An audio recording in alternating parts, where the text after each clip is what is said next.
Welcome back, Rush Media Day. We've got Fremont in the house, Coach Tua Tagovailoa, and a bunch of his star players talking about the upcoming season. Coach, thanks for being here. Let's start with the off season, the focus that you guys have been trying to focus on, and 7-on-7s and stuff like that. Just kind of give us an overview so far of your off season. Um, we just got done with our camp last week, so our scrimmage, our padded camp. So that looked really good. I thought the tough part was we know what we got. A lot of people don't know what we got, but it's just making them gel together, making them work together. So we're excited. I mean, 7-on-7, I thought we did some really good things, some things we need to work on. And then when the pads came on, I loved our physicality. I love I love what we saw, and there's a lot of things that we felt like we can get even better for the season. So I thought it was a good off season. What's the growth been like? Obviously, your first couple years taking over have kind of turned the program around a little bit, went undefeated in a region last year.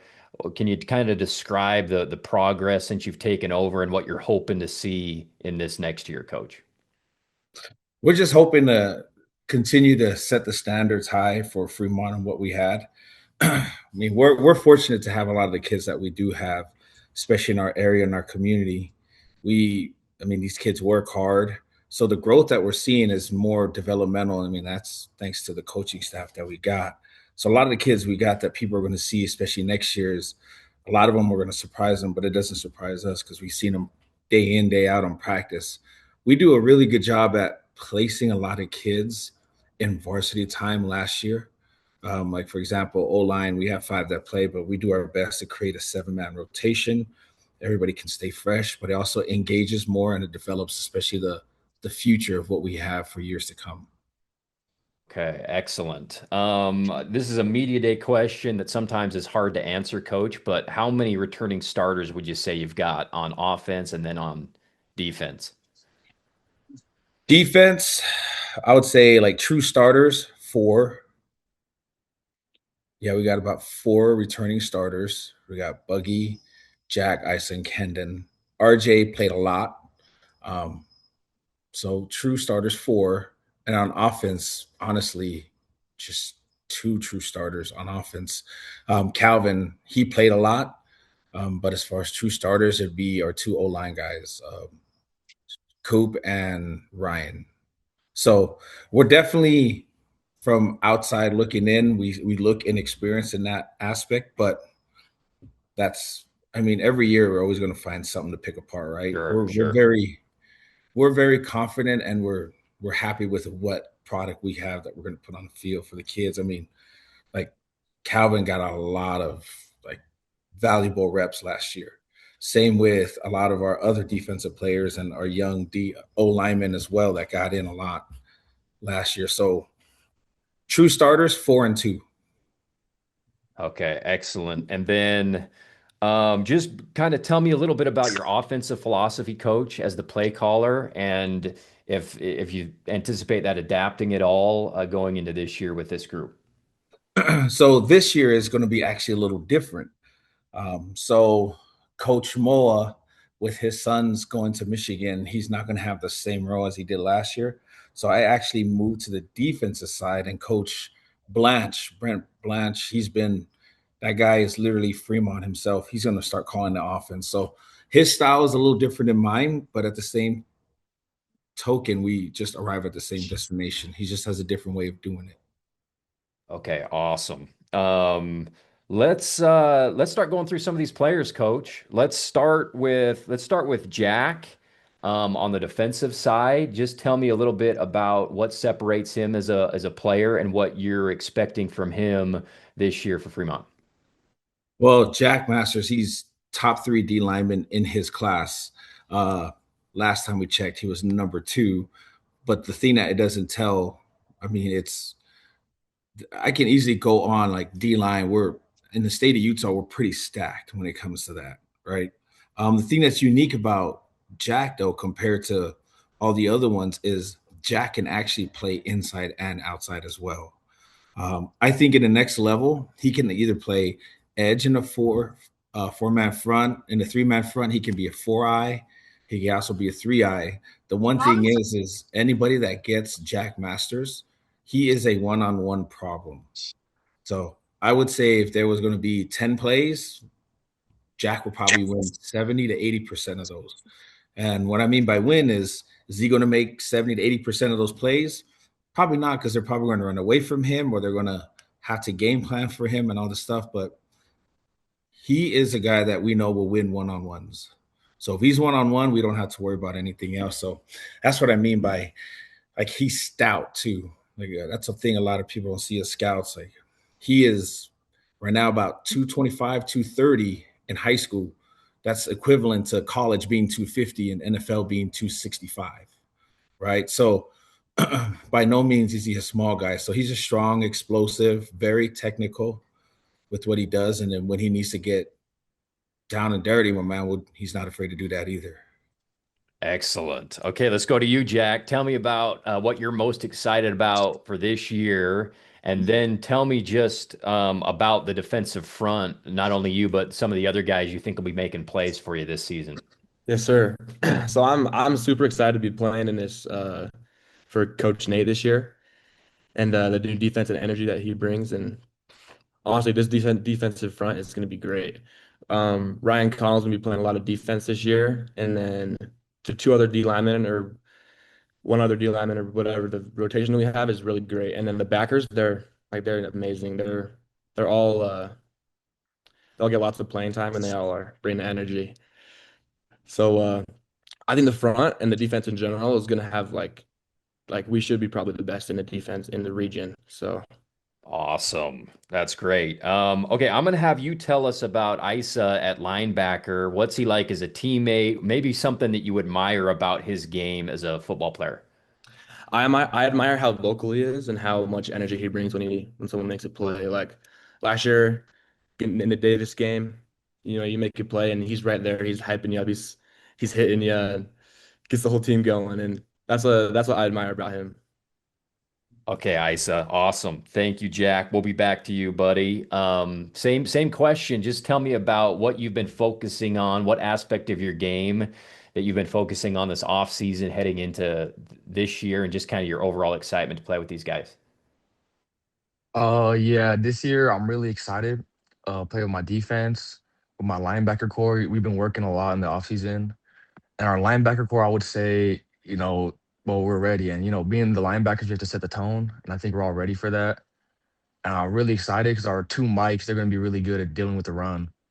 And I think this year I've been focusing a lot on like pass coverage because playing outside backer, especially in our odd front, I'm gonna have to shut down all the RPOs and make it easier for my inside backers and my D line. So I'm just excited, excited to play, set the tone. Fantastic answer. Holy cow. Going back to last year, what was your favorite performance, either as the whole team or you as an individual, like your funnest Friday night last year? I think it was a Davis game.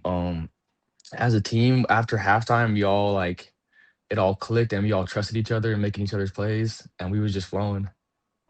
Okay, beautiful. Coach, do you have anything to add? I was going to ask you about ISA as well this year. Um, Isa is like you mentioned, our linebacking core.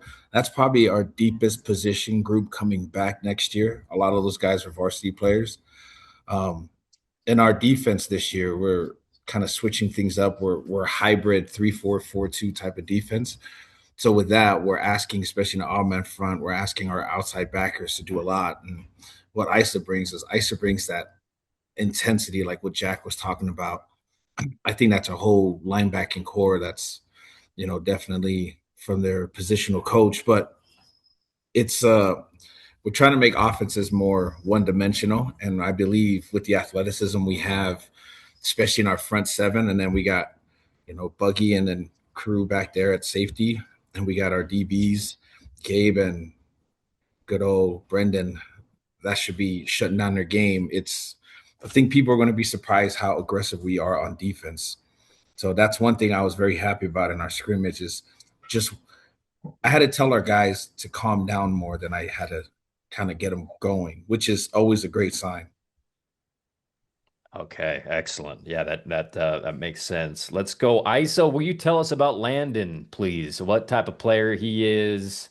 What's he like to go up against in a Oklahoma drill? What does he bring to the Mhm. program? What's his drip like on Friday nights, etc.? His drip's a little questionable, but other than that, he's good to play with. When you're on the field with him, like you kind of feel secure because I got him behind me. So I know if anyone go behind me, I know Buggy got it. But he ain't just a safety too. He come down and he lay the hit. So it's just always good having him. And as a teammate, he's just a leader. Lifts you up when you're down, get you hype when you make a play. He's just a good teammate to have. All right, Buggy, let's go to you. Talk about yourself a little bit. What did you work on heading into this year? How were sevens for you individually? And tell us a little bit more about the secondary as a whole this year. Sevens were great. They went good. We I swear our first game we'd always like we kind of loafed a little bit, but then as the games went on, we started turning up, and then by game like four, because we had like back to back to back. By game four, we were all chemistry in, and it's like first time we've all really played together because of how much like new incoming people there are. So our chemistry just kept going up, and I'm excited to keep going because it's just up from here. Okay, Coach, can you give us an evaluation of Landon's game and what you expect from him this year? Yeah, Buggy's is a unique situation because he's a kid that's still growing. So from a college coach perspective, his his dad is a tall guy, his brother is a tall guy, and he's just barely. I think Landon, when it's all said and done, within a year should be somewhere around 6'2". So if you can imagine somebody who's 6'2", and once he actually gets his weight behind him, because the kid's a missile. The only problem we got right now with Buggy is, once he gets into that frame, that missile will turn into a torpedo.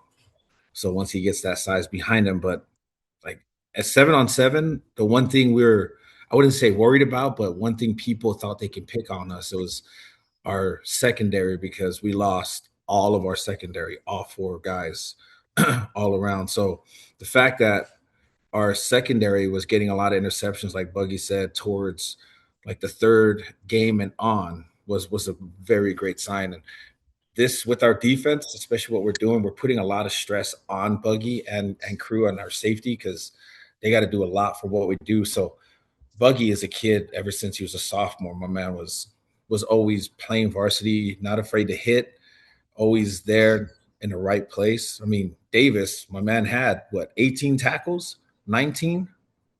Yeah. So I mean, Saturday morning when I saw him, it might as well have been 30 tackles the way his body was. So he was definitely bringing the heat. So now he's asked to play kind of like a different role where in the game, instead of getting 12 tackles, I'd like for him to get 2 turnovers for us and a few tackles here, which he's actually embraced that pretty good. So he covers a lot of field for us. Okay. Oh, this is great insight. I appreciate that, Coach. Let's go. Let's go to the offensive side of the ball. We'll start with Cooper, then we'll go to Calvin.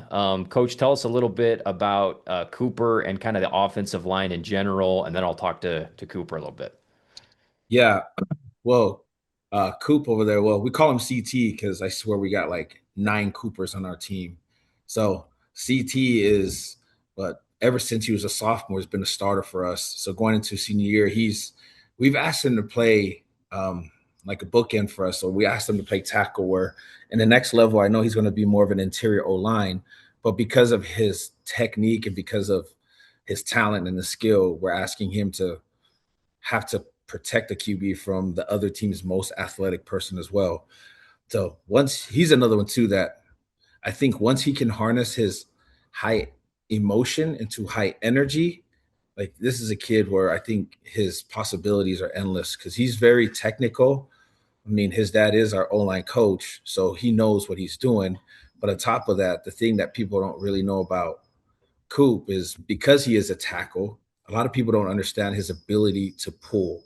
So because we had him and the other Coop playing tackle, we actually had our tackles pull quite a bit on a lot of our power plays, our gap schemes, things like that, because we've been fortunate to have athletic O linemen like Coop. stuff like that. So Coop and Jack has been part of the Alpha Elite and traveling with that team to compete against other states and other very talented D linemen, O linemen as well. So he's seen a lot, he's done a lot. And I mean, I can honestly say there's just a handful of people that probably can beat Coop.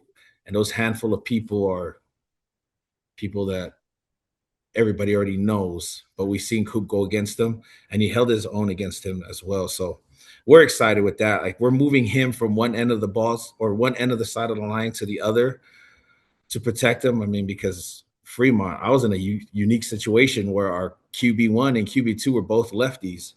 So it's one of those where people don't understand how tough that is, right? People just think, well, throwing is throwing. I was like, try throwing to one side that you can barely see. That's what you're asking a left-handed quarterback when, as a play caller, you're so right-handed QB dominant. You're So the right. fact that our QB1 and QB2 can be doing stuff like that, you notice our guys can roll out to the right, roll out to the left. It don't matter. So with that being said, because we do a lot of moving in the pocket, people like Coop Tumanoval is important to what we do. Okay, excellent stuff about Coop there. Coop, who's the hardest guy on this roster to out squat in the weight room? No one. I'm the heaviest squatter. I asked the right guy that question. Who's right behind you, would you say? Right behind me, I would say Holden Judd or Jack Masters. Okay. That's the All two right. that, yeah. Very good. Um, Same question I'm asking all you guys. What's the aspect of your game you're looking to improve the most this season?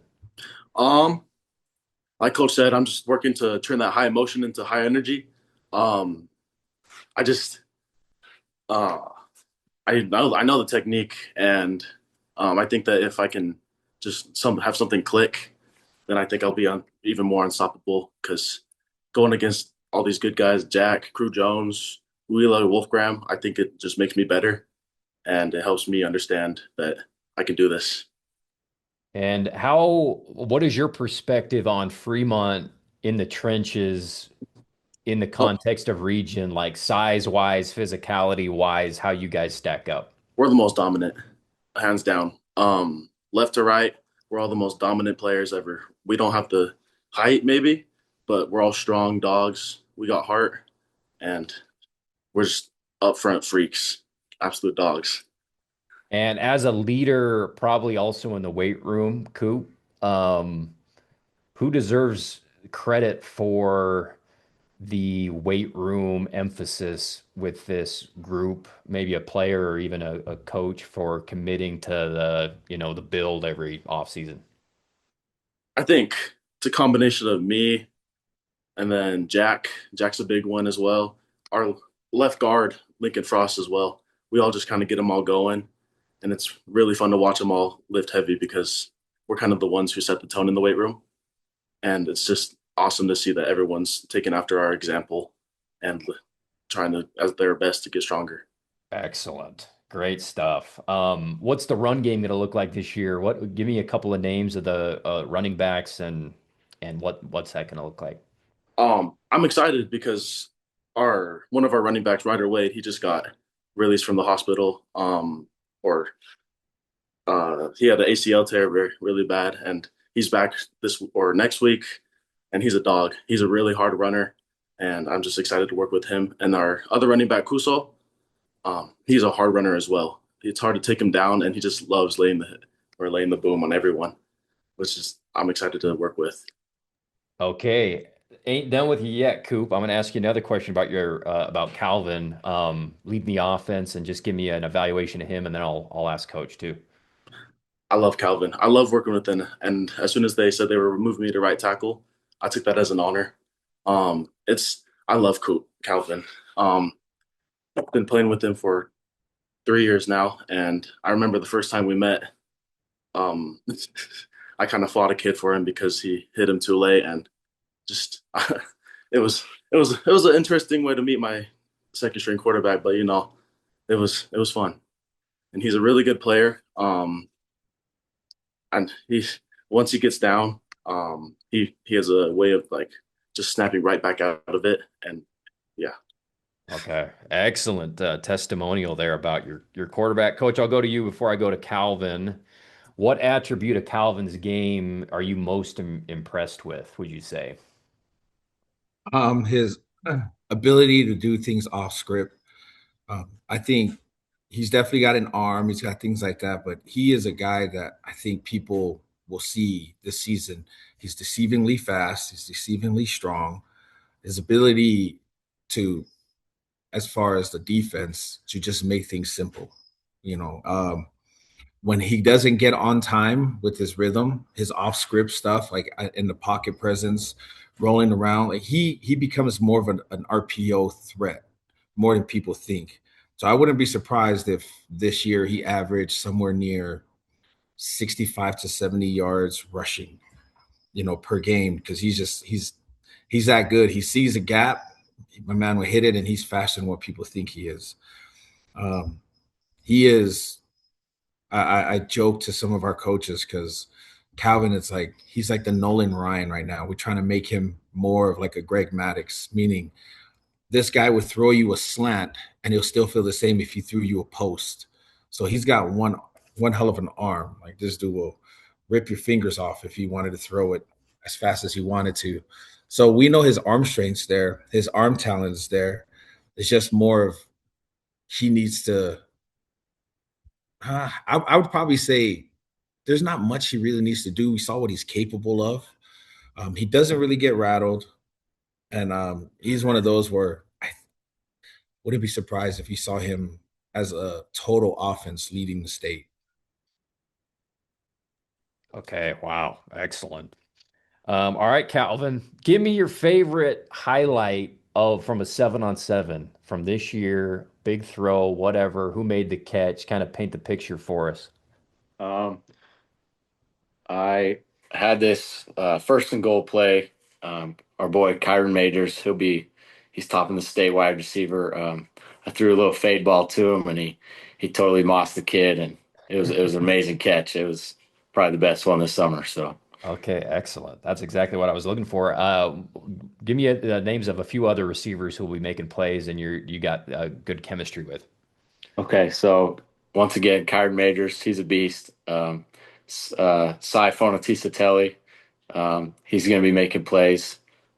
Jack Moss, our tight end, he's a strong kid. He's always open. Like wherever, if he's my check down or anything, he's always there, and he doesn't drop the ball. So I could trust him, and we have a great connection. And our other wide receivers too are amazing, and we have a good rotation. Excellent. I want to say kudos, by the way, on the swag you guys got. I love the Lobos. I love the hat you were wearing, Coach. I love that hat. You guys are all dripped up for 2026. That's awesome. Um, Coach, will you just, I guess we can just close a little bit. I'll ask you about week one, but before I do, just give me a little from an outside spectator about Region 5 and kind of the state of the union of Region 5 right now, the competitiveness. I understand there's teams vying for a region championship every year that are good every year, but what does that look like for you? I think Region 5, it's one of those where, like most any other region, we got, we're top heavy as far as competitiveness goes. But with that being said, even our lower tier guys, you can't question the coaching that we have in Region 5. A lot of these guys they're really good coaches. They've been dealt certain hands that they got to deal with, but I think they're doing a really good job.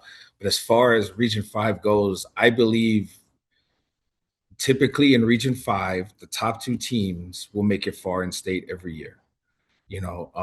I think a lot of people, the one thing that we love about Region 5 is we take it as a big honor. Whoever wins region and goes to playoff to represent the North. That's one thing is we want, and we always want to make sure that Region 5, whoever's going to represent the North is going to always run through Fremont. So that is our goal every year. Every year is make sure that we're the ones crowned King of the North. We can represent ourselves in the playoffs and go from there. But there's a lot of good coaches. I mean, you got, Cars over there at Box Elder. You got Jones over here. You got a lot of proven commodities type of deal. You know what I mean? Bonneville now just got Connor. He was the OC over there at Roy. So things are moving in place. I do believe it's a little tougher for us up north in Region 5 because we're I would say we're behind athletically from not just the talent, like we have the talent, but we're behind athletically as far as resources and everything else that people down south get, if that makes sense. Yeah, yeah, it does. But like you said, Region 5 always represents well in the postseason, and there's a lot of pride to be taken in that. And then I guess just give me a quick little preview about week one and the challenge ahead of you for the first game of the year.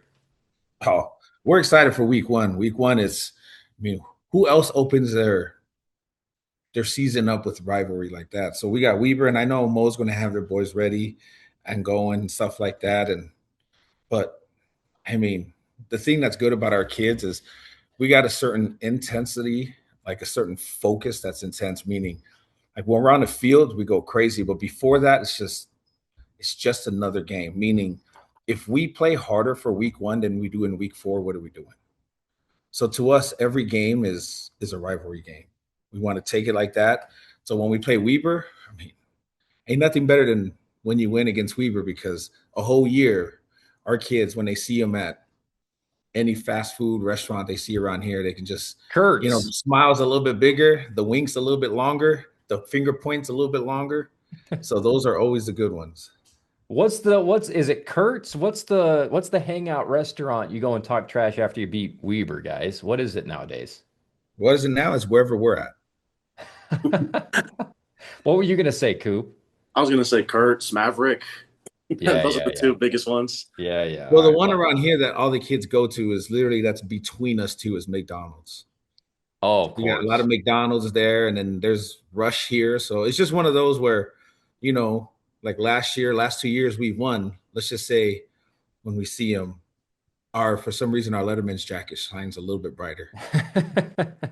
Love it. Love that rivalry. Love Coach Mo and what he's doing at Weber as well. So that is, I love that. And then I love that you're playing in week one. That's awesome. Yeah. Thank you guys so much for your time. Love talking to all of you. Good luck this year. And we'll be following you all year long here on The Rush. Appreciate you guys. Well, okay, here's a question for you. Yeah. You've been doing this whole media thing in Region 5. What are your thoughts? Who do you think's gonna take Region? I don't know. I'm an idiot media guy, coach. Come on, Andy. I know you Don't got know, somebody. Jack. Are you kidding? I just, honestly, I haven't gotten to talk to everybody. But after speaking with you, I don't see how anybody in the state is going to beat you guys. You guys just are glowing right Ooh, now. you're good. You're And the good, Andy. You're swag, you good. got the swag. You guys just look the part. You look like champions already. So, it's hard to pick against Fremont right now. All right, you guys are Appreciate awesome. Have a great rest of your it. summer. Thank you, Good Thank luck. you. Andy. Thank All you. right. Yeah, Thank you. yeah, thank you, Andy. All right, quick break. We'll be back on the rush right after this.